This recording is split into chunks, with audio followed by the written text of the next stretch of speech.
नमस्कार दोस्तों, आज हम इस वीडियो में आपके साथ डिस्कस करेंगे ड्राई सम्प लुब्रिकेशन सिस्टम के बारे में। ड्राई सम्प लुब्रिकेशन सिस्टम कैसे कार्य करता है, इसके एडवांटेज क्या हैं और इसके डिसएडवांटेज क्या हैं, उनके बारे में हम विस्तार पूर्वक चर्चा करेंगे। और ड्राई सम्प, जैसा कि नाम से पता चलता है, जो सम्प होता है, जो रिजर्वायर होता है लुब्रिकेटिंग ऑयल के लिए, वो इस सिस्टम में एक प्रकार से ड्राई होता है स्टार्टिंग में। तो सबसे पहले अगर हम देखें ड्राई सम्प लुब्रिकेटिंग जो सिस्टम होता है, इसका इस्तेमाल हम क्यों करते हैं। इसका बेसिकली हम इस्तेमाल करते हैं, जो लुब्रिकेटिंग जो ऑयल है उसे 4 स्ट्रोक या फिर जो लार्ज 2 स्ट्रोक पिस्टन ड्रिवन होता है इंटरनल कंबशन इंजन में, उसमें हम इसको यूज़ करते हैं। क्योंकि इस टाइप का जो लुब्रिकेशन सिस्टम है तभी प्रयोग किया जाता है जब जो अनयूजुअल या फिर एक्सट्रीम कंडीशंस होती हैं, जहां पर वेट सम्प ऑयल सप्लाई के साथ मैनेज नहीं करता, तब इस प्रकार के सिस्टम का इस्तेमाल किया जाता है। और वो अनयूजुअल एक्सट्रीम कंडीशंस कौन कौन सी होती हैं। बेसिकली जब रेसिंग कार होती है या फिर जो एरोबैटिक एयरक्राफ्ट या फिर जो हाई परफॉर्मेंस मोटरसाइकिल जहां हैवी एक्सेलरेशन होती है, तब इस प्रकार के लुब्रिकेशन सिस्टम का इस्तेमाल किया जाता है। या फिर शिप्स में जो लार्जर डीजल इंजन होते हैं वहाँ इसका इस्तेमाल किया जाता है। इसके अतिरिक्त जो ऑफ रोड ड्राइविंग होती है, ऑफ रोड ड्राइविंग जैसे आप देखें, जब व्हीकल हमारा किसी मड में चलता है या डेजर्ट में चलता है या स्नो में चलता है या फिर कोई अनइवन सरफेस होता है, तो जब भी ऑफ रोड ड्राइविंग की कंडीशन होती हैं तब हम ड्राई सम्प लुब्रिकेटिंग सिस्टम का इस्तेमाल करते हैं। तो बात करते हैं कि इस सिस्टम की जो कंस्ट्रक्शन है किस प्रकार से होती है।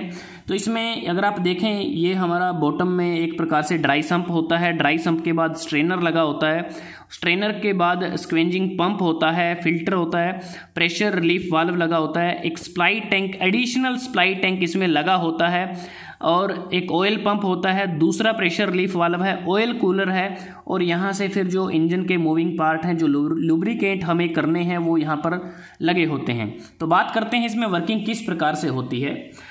इसमें सप्लाई टैंक में अगर हम देखें, लुब्रिकेटिंग ऑयल को स्टोर किया जाता है और यहाँ पर जो वेंट है, इसकी मदद से जो एक्सेस एयर होती है उसको बाहर निकाला जाता है।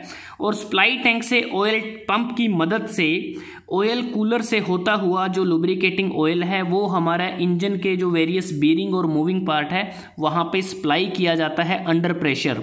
ऑयल कूलर का काम होता है कि जो एक्सेस हीट होती है लुब्रिकेटिंग ऑयल में उसको रिमूव करना, क्योंकि ऑयल कूलर एक प्रकार से हीट एक्सचेंजर की तरह कार्य करता है।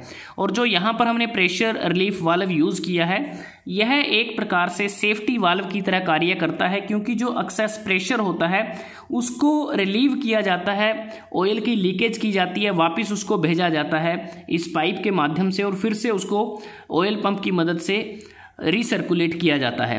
ये तभी करते हैं जब प्रेशर हमारा इंक्रीज हो जाता है, हमारी रिक्वायरमेंट से ज़्यादा हो जाता है। उसके बाद क्या है कि जब इंजन के मूविंग पार्ट और वेरियस बीरिंग को लुब्रिकेंट करने के बाद जो हमारा लुब्रिकेटिंग जो ऑयल है वो ड्यू टू ग्रेविटी हमारे ड्राई सम्प में वो यहाँ पर ड्रिप होता है, और ड्राई सम्प में ड्रिप होने के बाद उसको स्ट्रेनर से गुजरना पड़ता है। स्ट्रेनर का काम होता है कि कोई भी जो इम्प्योरिटीज़ हैं जो नेकेड आई से देखी जा सकती हैं, जो स्मॉल साइज़ की नहीं होती, उसको स्ट्रेनर के द्वारा रिमूव किया जाता है। और स्ट्रेनर के बाद स्क्वेंजिंग पंप लगा होता है और इस पंप के माध्यम से उसे फिल्टर से गुजारा जाता है, और फिल्टर में फिर से उसको फिल्टर किया जाता है, जो स्मॉल पार्टिकल्स या इम्प्योरिटीज़ रहती हैं ऑयल में उसको रिमूव किया जाता है।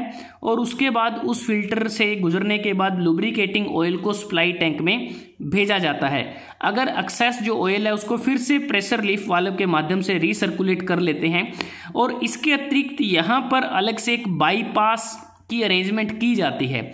उसकी अरेंजमेंट इसलिए की जाती है जहाँ पर ये प्रेशर रिलीफ वाल्व लगा है कि कई बार ऐसा होता है कि हमारा जो फिल्टर होता है ये चोक हो जाता है, क्योंकि अगर लुब्रिकेटिंग ऑयल में ज़्यादा मैलापन आ जाए या फिर ज़्यादा गंद आ जाए या ज़्यादा इम्प्योरिटीज आए, उसके कारण फिल्टर चोक हो सकता है। जब फिल्टर चोक हो जाता है तो उस लुब्रिकेटिंग ऑयल को इस प्रेशर रिलीफ वाल्व के साथ यहाँ पर एक बाईपास वाल्व लगा होता है, उसके माध्यम से फिर लुब्रिकेटिंग ऑयल को सप्लाई टैंक में भेजा जाता है।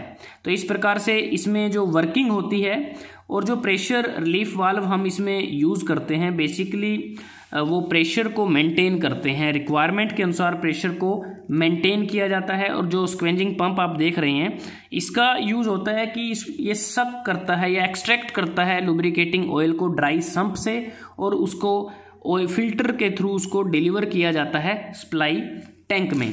तो जो ड्राई सम्प लुब्रिकेटिंग जो सिस्टम होता है इसमें जो प्रेशर सिस्टम हमने देखे हैं इनका मेनली काम क्या है कि कॉन्टिन्यूस हमारा फ्लो मेंटेन किया जाए ऑयल का, लुब्रिकेटिंग ऑयल का थ्रू आउट द सिस्टम, ताकि जो बीयरिंग होती हैं उनको हम लो टेम्परेचर पर मेंटेन कर सकें। अगर हमने इस सिस्टम में एक्सेस फ्लो कर दिया लुब्रिकेटिंग ऑयल का, उससे हमारी जो पावर कंजप्शन है फॉर रनिंग द पंप वो बढ़ जाएगी। तो इस प्रकार से जो ड्राई सम्प लुब्रिकेशन सिस्टम है वो कार्य करता है। अब बात करते हैं इस सिस्टम की एडवांटेज और डिसएडवांटेज की। ड्राई सम्प लुब्रिकेशन सिस्टम के प्रयोग से जो इंजन की रिलायबिलिटी है वो बढ़ गई है, क्योंकि ये जो एडवांटेज की हम बात कर रहे हैं ये वेट सम्प लुब्रिकेशन सिस्टम के अगेंस्ट हैं। ड्राई सम्प लुब्रिकेशन सिस्टम के एडवांटेज, इंजन की रिलायबिलिटी बढ़ गई है क्योंकि इस केस में कंसिस्टेंट ऑयल प्रेशर के कारण इंजन की रिलायबिलिटी बढ़ी है। उसके बाद ऑयल की जो कैपेसिटी हम यूज़ करते हैं सप्लाई टैंक के द्वारा वो भी इसमें बढ़ गई है, क्योंकि इसमें हमने अलग से एक एक्सटर्नल रेजरवायर का यूज़ कर लिया है जो वेट सम्प लुब्रिकेशन सिस्टम में यूज़ नहीं करते।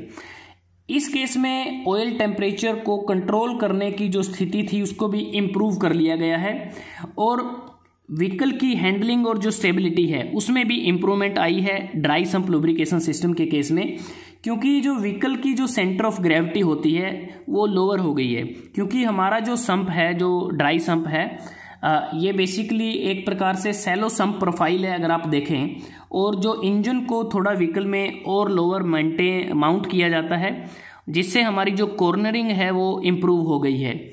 एक्सटर्नल पंप अरेंजमेंट अगर आप देखें इसमें अलग से सप्लाई पंप टैंक की अरेंजमेंट की गई है और जिसके कारण इसको आसानी से मेंटेन किया जा सकता है, आसानी से रिप्लेस किया जा सकता है आवश्यकता अनुसार।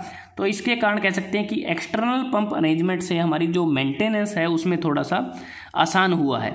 डिसएडवांटेज की अगर बात करें, कॉस्टली है, थोड़ा सा कॉम्प्लेक्स है, हैवी वेट है, एक्सटर्नल सप्लाई टैंक इसमें यूज़ किया जाता है और इसमें हमें अलग से एडिशनल ऑयल मेंटेनेंस की ज़रूरत पड़ती है, क्योंकि एक्स्ट्रा पंप यूज़ किया गया है और एक्स्ट्रा पंप यूज़ करने के कारण हमें अलग से लाइंस का यूज़ करना पड़ा, जिसके कारण एडिशनल ऑयल हमें देना पड़ता है और थोड़ी मेंटेनेंस बढ़ी है।